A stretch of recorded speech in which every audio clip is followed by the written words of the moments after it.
Hi friends, ಇಂದು ನಾವು ಇನ್ನೊಂದು interesting fact ಜೊತೆ ಬಂದಿದ್ದೀವಿ. ನಿಮಗೆ ಗೊತ್ತಾ ಜಗನ್ನಾಥಪುರಿ ಎಷ್ಟು ಮಿಸ್ಟ್ರಿಯಸ್ ಅಂತ? ಜಗನ್ನಾಥಪುರಿ ಮೇಲಿರೋ ಪತಾಕೆ ಗಾಳಿಗೆ ವಿರುದ್ಧವಾಗಿ ಹಾರುತ್ತೆ. ಯಾಕಂದ್ರೆ ಜಗನ್ನಾಥಪುರಿ ಮೇಲೆ ಬೀಸೋ ಗಾಳಿ ಮೇಲಕ್ಕೆ ಹೋಗ್ಬಿಟ್ಟು ಪತಾಕೆನ ವಿರುದ್ಧವಾಗಿ ಹಾರಿಸುತ್ತೆ. ಮತ್ತೆ ಇನ್ನ ಕೆಲವರು ಹೇಳ್ತಾರೆ ಜಗನ್ನಾಥಪುರಿಯೊಳಗೆ ಶ್ರೀಕೃಷ್ಣನ ಮೂರ್ತಿಯೊಳಗೆ ಶ್ರೀಕೃಷ್ಣನ ಹೃದಯ ಇದೆ ಅಂತ. ಮತ್ತೆ ಈ ಮೂರ್ತಿಯನ್ನ 12 ವರ್ಷಕ್ಕೊಮ್ಮೆ ಅಮಾವಾಸ್ಯೆ ದಿನ ರಾತ್ರಿ ಹೊತ್ತು ಬದಲಾಯಿಸ್ತಾರೆ ಅಂತ.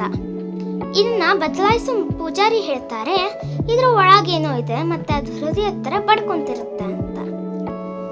ಜಗನ್ನಾಥಪುರಿ ಮೇಲೆ ಯಾವುದೇ ಪಕ್ಷಿ ವಿಮಾನ ಹೋಗೋದಕ್ಕೆ ಆಗಲ್ಲ.